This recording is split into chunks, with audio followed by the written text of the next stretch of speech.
الحمد لله كفى وسلام على عباده الذين اصطفى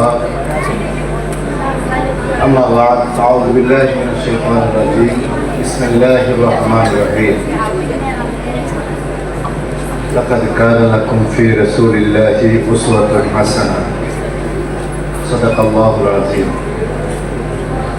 বাংলাদেশ ছাত্র হিজবুল্লাহ কুমিল্লা দক্ষিণ জেলা শাখা কর্তৃক আয়োজিত আজকে পবিত্র ঈদ মিলাদুন্নবী সাল্লাল্লাহু আলাইহি ওয়াসাল্লাম উপলক্ষে আজকের এই বর্ণাঢ্য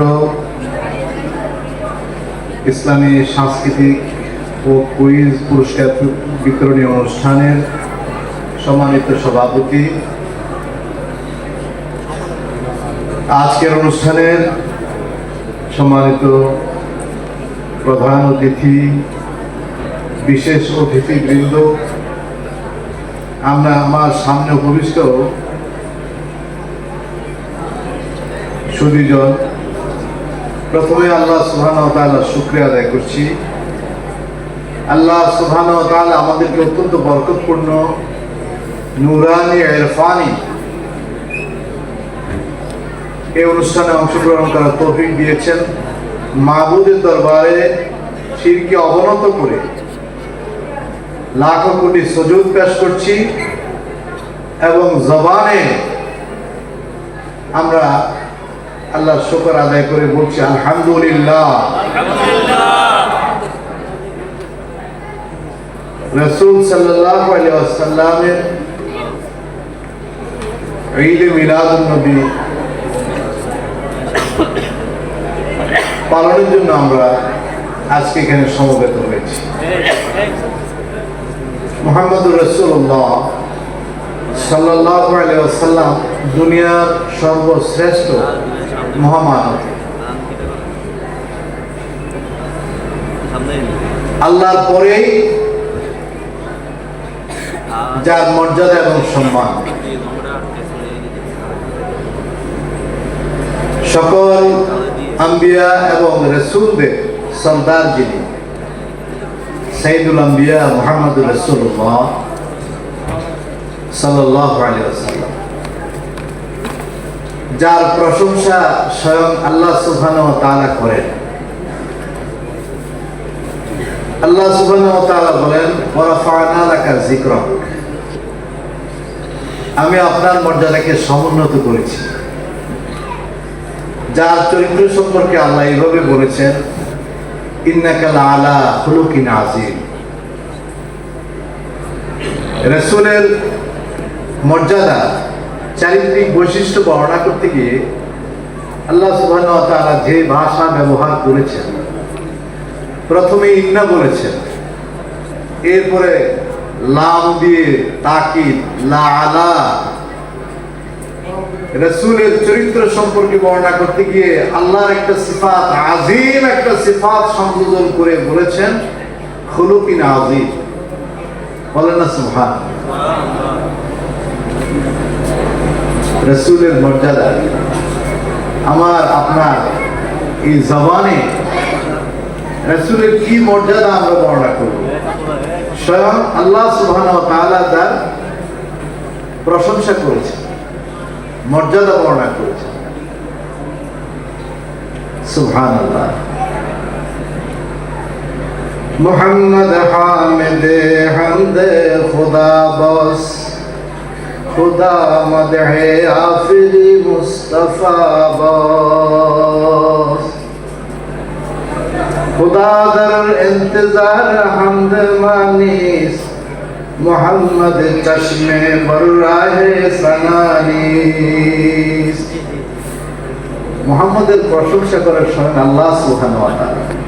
আমার আর আপনার এই নাখান্দা নালায়েকের জবানে আল্লাহ রাসূলের কি প্রশংসা আমরা করব? সম্মানিত উপস্থিতি, রাসূলের আগমন সম্পর্কে কত কবির কত শেয়ার আশার।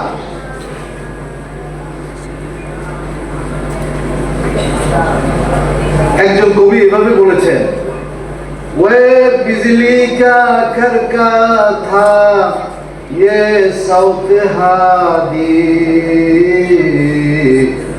अर्ज की जमीन जिसने सारे हिला दी, अर्ज की जमीन जिसने सारे हिला दी। রসূলকে সম্বোধন করে কবি বলেছেন, সে তো এমন এক বিজলি, সারা দুনিয়ায় যখন তমসাচ্ছন্ন, মানুষগুলো যখন মনুষ্যত্বহীন হয়ে পশু চরিত্রবান হয়েছে, সারা দুনিয়ায় অশান্তির সয়লাব, শান্তির অন্বেষণে যখন হাহাকার করছে, ঠিক এমন এক মুহূর্তে আল্লাহ সুবহানাহু ওয়া তাআলা রাসূলকে বিজলি করে পাঠিয়েছে। বলেন সুবহানাল্লাহ।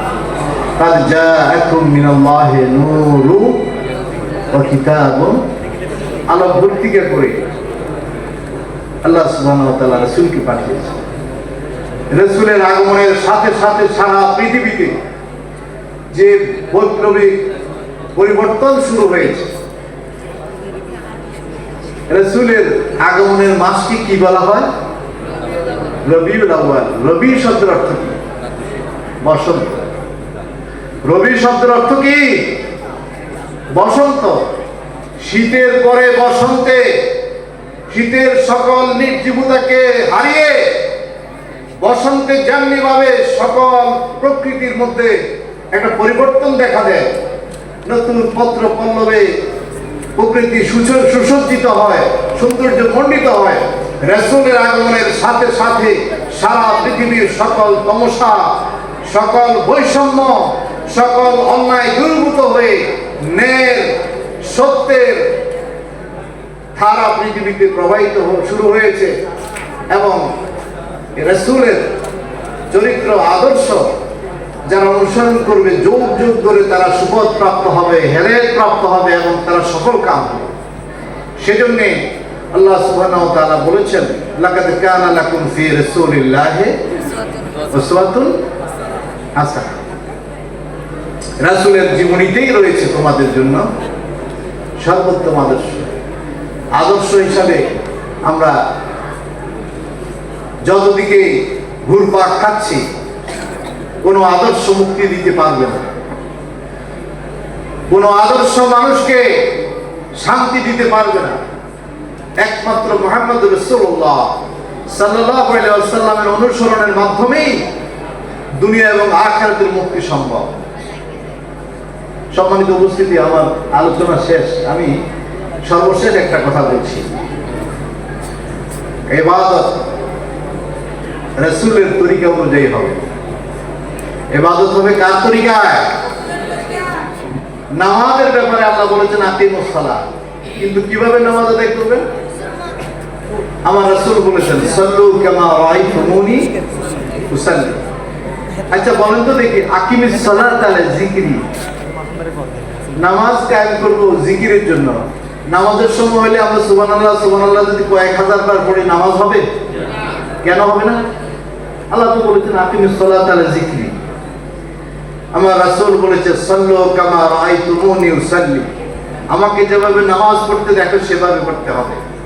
ইত্তেবায়ে রাসূল লাগবে কিনা? রাসূল যেভাবে দেখিয়েছেন, যেভাবে শিখিয়েছেন, যেভাবে বলেছেন, অনুরূপ ভাবে সেভাবে যদি করা যায়, যদি করি, তাহলে সেটা ইবাদত হবে। নতুবা মন গড়া নিজের চিন্তা চেতনার আলোকে আমি যদি কোনো কাজ করে সেটাকে ইবাদত মনে করি, সেটা ইবাদত হবে একমাত্র ইত্তেবায়ে রাসূল, রাসূলের অনুসরণ, রাসূলের দেখানো পথ, রাসূলের দেখানো পদাঙ্ক অনুসরণের মাধ্যমে। মা আতাকুমুর রাসূল ফাখুযুহু ওয়া মা নাহাকুম আনহু ফান্তাহু। রাসূলের ইত্তেবা ছাড়া, অনুসরণ ছাড়া কি হবে না? ইবাদত হবে না। ইবাদত কবুল ওই রাসূলকে অবজ্ঞা করে, অসম্মান করে আল্লাহর সন্তুষ্টি অর্জন করার নাজাতের কোনো ফয়সালা হবে। রাসূলের মর্যাদার সর্বাগ্রে রাসূলের মর্যাদা সর্বাগ্রে। আল্লাহ রাসূলের যে মর্যাদা দিয়েছেন সেই মর্যাদা অনুধাবন করে রাসূলের অনুসরণের মাধ্যমে, পরিপূর্ণ অনুসরণের মাধ্যমে সুন্নতি জিন্দেগি যাপন করে আমরা দুনিয়া থেকে বিদায় হতে চাই। সকলে কি রাজি আছি? আল্লাহ আমাদের সকলকে কবুল করুক। আজকের এই সুন্দর বর্ণাঢ্য বরকতপূর্ণ অনুষ্ঠান কবুল করুক, আমাদের সকলের নাজাতের ওসিলা হোক। যারা আজকে এই সুন্দর আয়োজন করেছেন রাসূলের প্রেম এবং ভালোবাসা নিয়ে, আমি সকলের জন্য দোয়া করি আল্লাহ আমাদের সকলের এই কষ্ট, পরিশ্রম, শ্রম নাজাতের ওসিলা করে দেয়। আমাকে ক্ষুদ্র কথা বলার জন্য সুযোগ করে দিয়েছেন, সেজন্য কৃতজ্ঞ। বিশেষ করে আমার স্যার, আমি ঢাকা বিশ্ববিদ্যালয়ে যে ডিপার্টমেন্টে আমি এমফিল করেছি, পিএইচডি করছি, আমার স্যার আমাকে খুব বেশি আদর করেন এবং দোয়া করেন। আমি স্যারের নেক হায়াত কামনা করি। আজকে মঞ্চে আরো যারা উপবিষ্ট সকলের কাছে কৃতজ্ঞতা প্রকাশ করে আমার সংক্ষিপ্ত কথা আমি এখানে শেষ করছি। ওয়া মা তৌফিক ইল্লা বিল্লাহ। আসসালামু আলাইকুম ওয়া রাহমাতুল্লাহ।